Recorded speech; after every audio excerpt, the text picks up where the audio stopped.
Persamaan bentuk mewujudkan kekeliruan. 1. Isu utama. Pelajar sering keliru antara dua konsep kritikal, maf'ul fih dan maf'ul lahu. 2. Kekangan semasa. Kurangnya sumber yang menyediakan penerangan secara tersusun, terperinci dan mudah diaplikasikan. 3. Punca masalah. Persamaan bentuk nahu yang mengelirukan fungsi sebenar di dalam ayat. Fih lahu go menyediakan ruang pembelajaran berstruktur. 1. Platform digital menghuraikan konsep secara sistematik, fokus dan mudah difahami. 2. Kumpulan sasaran. Pelajar sekolah menengah, pelajar universiti dan pengajar bahasa Arab. 3. Kaedah penyampaian, definisi yang jelas, syarat yang lengkap, contoh yang pelbagai dan perbandingan langsung. Membongkar konsep maf'ul fih, adh-dharf secara visual. Definisi, kata nama mansub yang menunjukkan masa atau tempat berlakunya suatu perbuatan, membawa makna dalam, pada atau fi. Pembahagian. 1. Zaraf zaman, masa. Contohnya sabahan dan gadon. 2. Zaraf makan, tempat. Contohnya fauqa dan tahta. Kemudian i'rab dan sifat.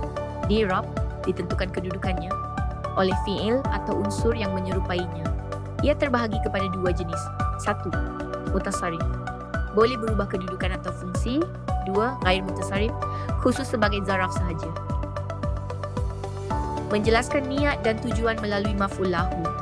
Definisi, masdar mansub yang digunakan untuk menjelaskan sebab atau tujuan berlakunya perbuatan mesti berbentuk masdar berkaitan dengan hati atau niat, seiring dari segi masa dan pelaku, menjadi sebab mutlak perbuatan.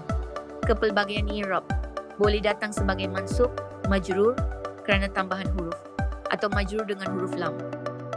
Pendekatan compare dan clarify menghapuskan kekeliruan. Maf'ul fih. Fungsi menunjukkan masa atau tempat. Sifat asas, nama mansub.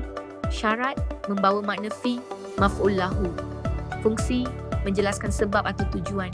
Sifat asas, masdar mansub, berkaitan hati atau niat. Syarat seiring masa dan pelaku. Menggabungkan ketulinan teori klasik dengan reka bentuk moden. 1.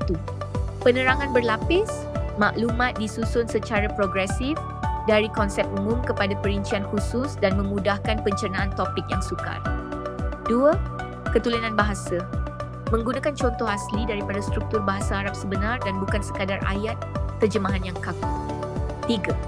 Inovasi visual, gaya penjelasan moden yang ringkas kepada jadual dan pemetaan visual interaktif. Susunan hierarki mengurangkan beban kognitif pelajar. Langkah 1. Definisi jelas. Pemahaman konsep asas yang kukuh. Langkah 2. Contoh tepat. Pengukuhan melalui contoh ringkas. Langkah 3. Aplikasi tepat. Pengaplikasian dalam struktur ayat.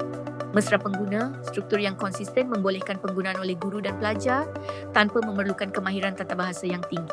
Modul bersepadu untuk pembelajaran dan rujukan pantas. Komponen all-in-one. Definisi, syarat, contoh, kesalahan lazim dan perbandingan dimampatkan. Struktur analitikal, memudahkan pemerhatian pola dan pengecaman fungsi perkataan. Perbezaan struktur konsep, pemisahan konsep sukar, al-zarf, al-mutasarrif versus al-zarf, ghair al-mutasarrif, zarf al-makan versus zarf al-zaman. Flexibility, penggunaan, sesuai untuk pengajaran kelas atau pembentangan atau nota kuliah atau dan persediaan peperiksaan, membantu hafalan pantas.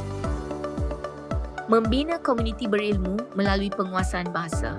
Gelombang individu, meningkatkan penguasaan tata bahasa dan memupuk minat mendalam terhadap ilmu bahasa, lugah, nahu, balaghah.